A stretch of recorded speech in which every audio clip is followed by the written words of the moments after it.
Hello बच्चों, आज की क्लास में मैं आपको एक्सरसाइज 2.2 समझाऊंगी। आज की क्लास में हम सीखने वाले हैं फैक्टर्स एंड मल्टीपल्स। तो क्वेश्चन स्टार्ट करने से पहले एक बार मैं आपको बताना चाहूँगी कि फैक्टर्स और मल्टीपल्स क्या होते हैं। देखो, फैक्टर्स मतलब होता है कि जो भी एक नंबर जिसके भी आपको फैक्टर्स निकालने हैं, मतलब वो किस किस की टेबल में आता है। जैसे कि मैं अगर आपको एग्जाम्पल दूँ यहाँ पर 4, तो 4 आप क्या कहोगे, किस किस की टेबल में आता है? 1 की टेबल में आता है। 1 की टेबल में सारे नंबर्स आते हैं, ठीक है। 2 की टेबल में आता है और 4 अपनी टेबल में आता है। तो 4 फैक्टर्स हो गए, 1, 2 और 4, ठीक है।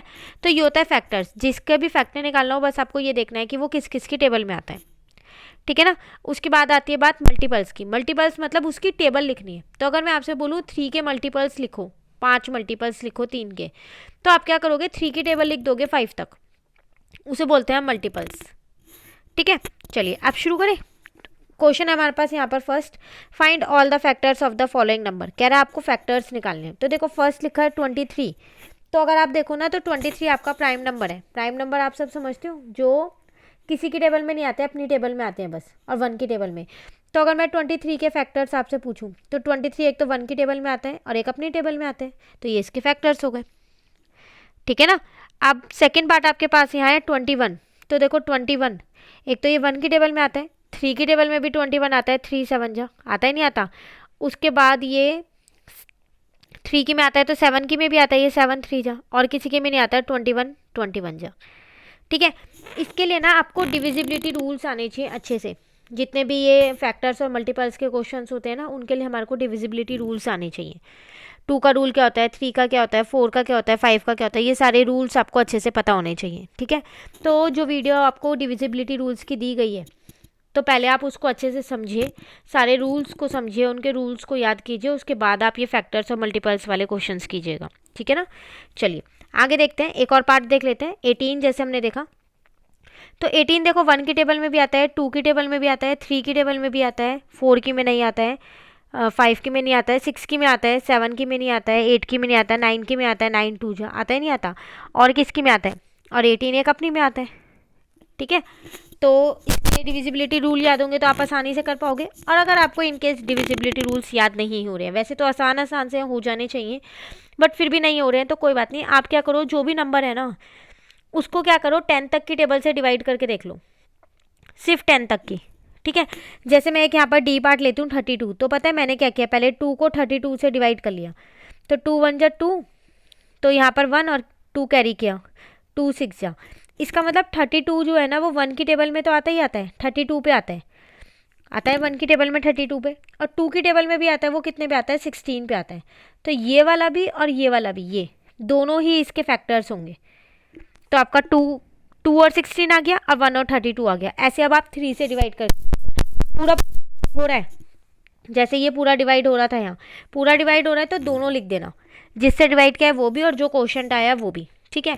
तो 3 की टेबल में 32 नहीं आता, फिर 4 की टेबल में देखोगे तो 4 8 जा आता है ना। तो आप 4 भी लिख दो और 8 भी लिख दो, दोनों।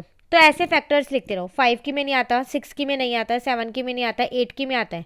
8 4 जा 32। तो 4 और 8 तो आप लिख चुके हो, दोबारा लिखने की जरूरत नहीं है। 9 की में नहीं आता, 10 की में नहीं आता, 11 12 नहीं आता, 16 की में आता है, 16 2 जा। तो देखो वो भी आपने लिख दिया ना। तो ये आपके सारे फैक्टर्स हो गए 32 के। तो अगर आपको डिविजिबिलिटी रूल्स याद नहीं है, तो आप क्या करो, जो नंबर दे रखा है ना, बस 10 तक डिवाइड करके देख लो उसे, जिस जिस टेबल में वो पूरा पूरा डिवाइड हो रहा है ना, तो जिससे डिवाइड किया है वो नंबर लिख दो, और जो क्वोशंट आया वो लिख दो, अपने आप सारे फैक्टर्स आ जाएंगे, ठीक है।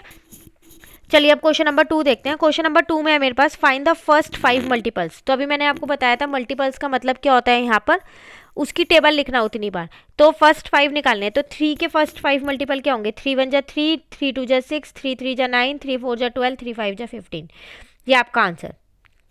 सेकंड में कह रहा है 4 के मल्टीपल्स बताओ फर्स्ट 5। तो 4 1 जा 4, 4 2 जा 8, 4 3 जा 12, 4 4 जा 16, 4 5 जा 20। ये आपका आंसर हो गया सेकंड का, ठीक है ना। ऐसे ही आपको क्या करना है, बस सबके मल्टीपल्स निकालने हैं, उनकी टेबल लिखनी है 5 तक, और कुछ नहीं करना, ठीक है।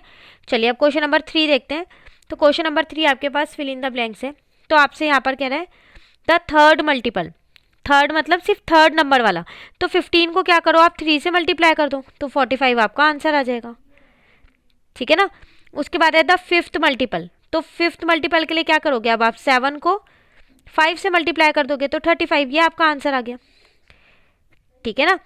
उसके बाद कह रहा है the difference between the second multiple of 18 and 12, मतलब पहले आपको 18 का सेकेंड मल्टीपल निकालना है, फिर 12 का सेकेंड मल्टीपल निकालना है, फिर डिफरेंस निकालना है।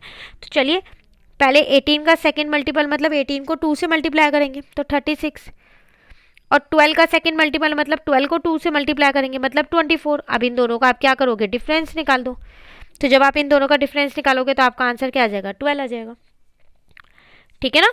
उसके बाद फोर्थ पार्ट में वो आपसे कह रहा है dash is a factor of every number. ऐसा कौन सा नंबर है जो हर एक नंबर का फैक्टर होता है, तो 1। 1 एक हर एक नंबर का फैक्टर होता है, 1 की टेबल में हर एक नंबर आता है।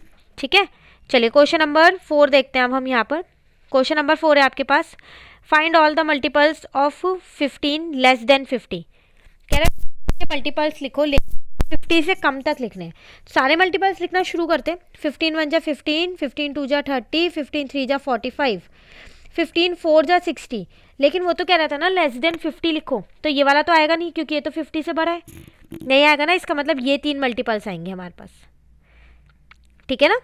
उसके बाद नेक्स्ट क्वेश्चन है find the multiple of 13 which is greater than 50 but less than 60। कह रहा है एक 13 का ऐसा मल्टीपल बताओ जो 50 से तो बड़ा है लेकिन 60 से छोटा है, तो वो कौन सा मल्टीपल है।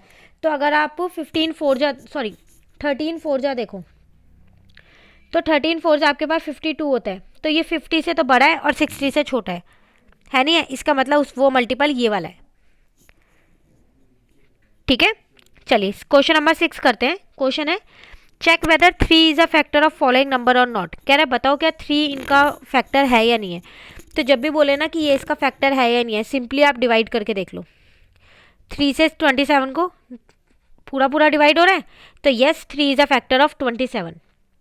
ठीक है, अब अगर मैं यहाँ 50 लूँ तो ये शायद पूरा पूरा डिवाइड नहीं होगा, लेकिन अगर आपको रूल याद है तो आप ये रूल से भी डायरेक्ट लिख सकते हो बिना डिवाइड करे कि yes 3 is a factor of this, no 3 is not a factor of this. जैसे मैं इसको डिवाइड कर देती हूँ यहाँ पर 2 और 0, तो 6 जा पे आप 18 लिखने वाले हो, तो अभी आपका 2 बच गया, रिमाइंडर बच गया ना। तो इसका मतलब नो 3 इज नॉट। ठीक है, अब आती है रूल वाली बात भी बता देती हूँ। जैसे डी पार्ट आपको दे रखा है 57, तो 3 का रूल होता है इन दोनों को प्लस कर दो, यही था ना रूल। तो यहाँ आ गया 12, तो 12 3 की टेबल में आता है, इसका मतलब ये 57 भी 3 की टेबल में आता है। तो yes 3 is a factor of 57। ठीक है ना। तो ये था आपके पास क्वेश्चन नंबर 6। तो आज हम क्वेश्चन नंबर 6 तक ही करेंगे। अब बाकी के जो क्वेश्चंस रह गए हैं अभी आपके टोटल 13 क्वेश्चन है, तो 7 to 13 क्वेश्चन मैं आपको नेक्स्ट क्लास में करूँगी। इतने आप यहाँ तक कंप्लीट कर लो। Thank you.